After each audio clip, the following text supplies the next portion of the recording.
नमस्ते हिंदुस्तान, कैसे हैं आप लोग। जैसा कि मैंने आप लोगों से वादा किया था कि अगला वीडियो बहुत ही मोस्ट अवेटेड और जिन सब के बारे में आपको जानना बहुत ज़रूरी है उसके ऊपर लेकर आऊँगी। इस्लाम फोबिया आतंकवादियों का अंतर्राष्ट्रीय विक्टिम कार्ड। जी हाँ, विक्टिम कार्ड, ये शब्द शायद आप बार बार सुनते होंगे।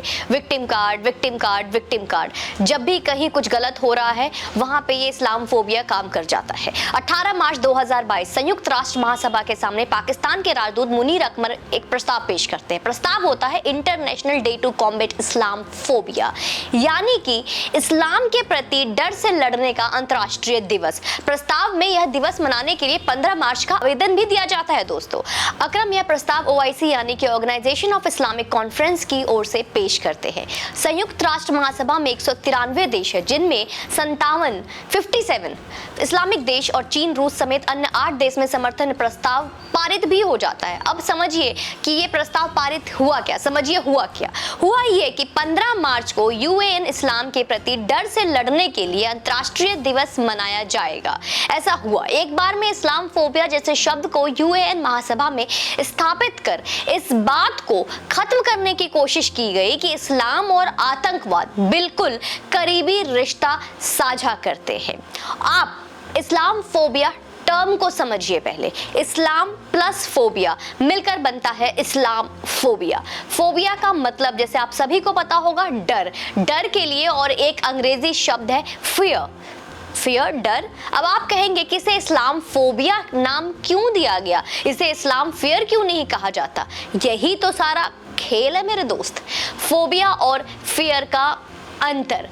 अब जानते हैं कि दोनों में अंतर क्या है, क्यों उन्हें इस्लाम फोबिया कहा गया, क्यों उन्हें इस्लाम फेयर कहा जाता। आप सारा माजरा समझ जाएंगे कि ये जो नया रंग एक महीने में हिंदुस्तान इस्लाम का देख रहा है उसकी साजिश कितनी गहरी है। और फियर और फोबिया का जो अंतर है वो डर के किस प्रकार में है। डर के प्रकार के 2 ही कैटेगरी हैं। अब आप इसको समझिएगा, सच्चा और झूठा। नहीं समझे? चलिए और अच्छे से समझाती हूँ। आप सांप देखकर डरते हैं ना, अचानक से सांप सामने आ जाए तो डर जाएंगे, ये डर सच्चा है। सांप एक हिंसक है और जहरीली चीज है, उससे डरना भी चाहिए। ये डर हुआ, मतलब कि फियर। अब दूसरा केस, आपको लिफ्ट में डर लगता है। इस डर का कोई आधार नहीं है। किसी आकस्मिक घटना के अलावा आप लिफ्ट में सुरक्षित हैं, तो इस हिसाब से यह डर एक झूठ है और यह डर हुआ आपका फोबिया, क्योंकि ये आपका एक डर है, आपका अपना डर है। फोबिया साफ शब्दों में कहें तो एक मानसिक बीमारी है, जिसमें किसी वस्तु को लेकर आप बिना बात के डर में होते हैं। आपने परीक्षा देते वक्त बच्चों को एग्जाम फोबिया होते सुना होगा। ये ऐसा ही केस है जिसमें बच्चा परीक्षा में बैठने से डरता है। आपने हाइड्रोफोबिया सुना होगा, जिसमें पीड़ित पानी से डरता है। और ना पानी की गलती है इसमें, अगर आप गौर करेंगे तो ना पानी की गलती है, ना कहे बीमारी हमारे दिमाग में है। अगर हम इन चीजों से डर लगता है तो ये आपकी, जैसे मैंने बताया, निजी डर है।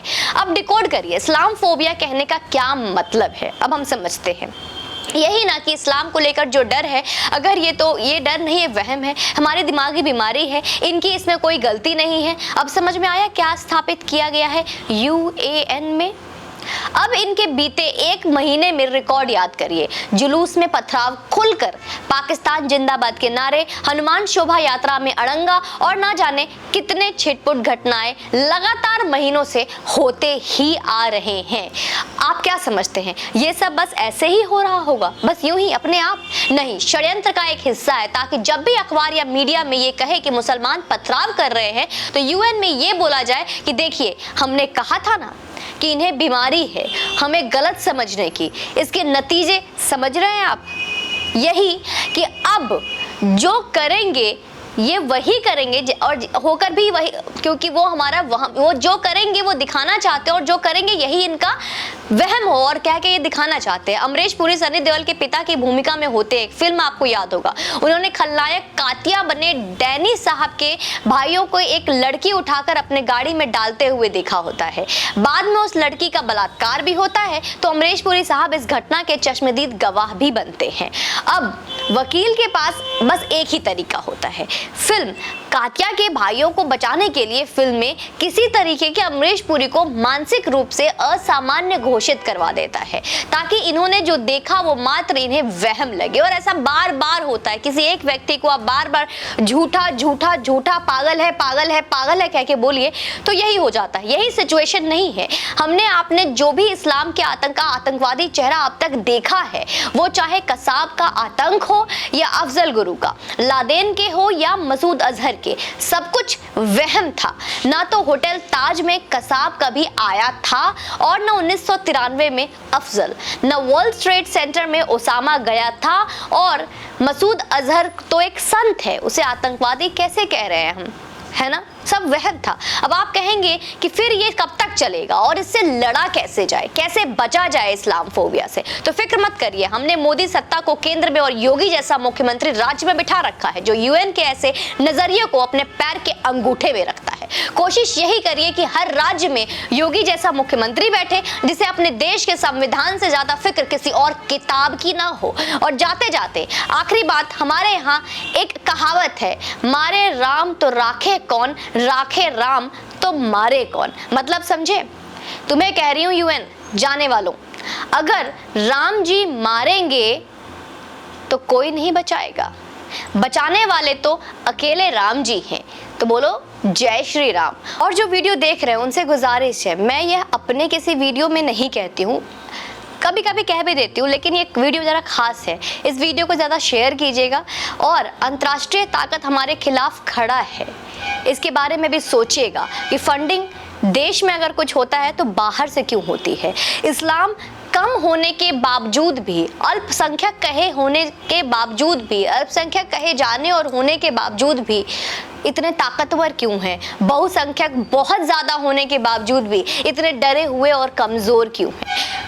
फिर भी जो खौफ बनाता है वो खौफ में क्यों है? ये बात विक्टिम कब तक खेलता रहेगा? और ये चीज़ अब आपको समझना होगा कि हर तरफ डर का माहौल बनाने वाला जब कैमरा के सामने आता है तो ये क्यों कहता है कि इस देश में वो सबसे ज़्यादा डरा हुआ है, सबसे ज़्यादा डर का माहौल महसूस करता है। आमिर खान जैसा एक मिलीनियर ये क्यों कहता है कि जब मैं सुबह अखबार पढ़ता हूँ तो मैं और अपने परिवार के लिए और डर जाता हूँ क्योंकि यहाँ पे मुझे डर का माहौल महसूस होता है। इस तरीके की बातें क्यों होती है? अब आपको भी समझना होगा कि इस्लाम फोबिया सिर्फ और सिर्फ वहम बनाकर आपके दिमाग में जाना चाहता है। एक फिल्म आई थी दृश्यम अजय देवगन की, उसमें आपने देखा होगा कि पूरा एक 24 घंटा को सिर्फ आपके दिमाग से खेला गया। दिमाग से किस तरीके से एक वास्तविक पल को काल्पनिक बना दिया गया, किस तरीके से आपके दिमाग से खेलकर गुमराह किया गया हर वो शख्स से जो आपसे मिला होता है। तो किसी को गुमराह करना, बेवकूफ़ बनाना, यही इस्लाम फोबिया है और बाद में उसे वहम कह के आगे बढ़ जाना, क्योंकि ये उनकी आदत है। पत्थर फेंक रहे हैं कश्मीर में युवा, वो युवा जिसे हम देश का भविष्य कहते हैं, वो हमारे देश के जवानों पे एक वक्त में पत्थर फेंका करते थे और उसी को एनडीटीवी जैसे चैनल ये कहकर बहुत अच्छे से और प्यार से ढक दिया करती है और लीपापोती करके ये बोलती है कि वो बेचारे करे क्या, वो बेरोजगार है, उनके साथ बहुत अन्याय हुआ है, उनके पास कुछ करने को नहीं है, उनके पास कोई नौकरी रोजी रोटी नहीं है, उनके परिवार को इंडियन आर्मी ने बड़ी बेरहमी से कुचला है, इंडियन गवर्नमेंट ने बहुत बेरहमी से उन्हें प्रताड़ित किया है। तो वो बहुत प्रताड़ित किए हुए पीड़ित युवा है जो अंत में उनके पास कोई वजह नहीं मिलता पत्थर उठाने की बजाय।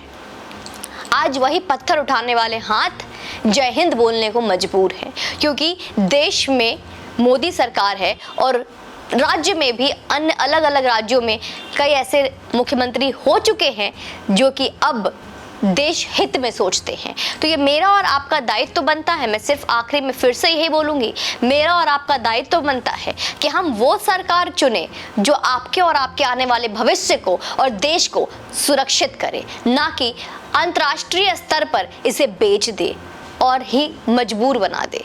जय हिंद।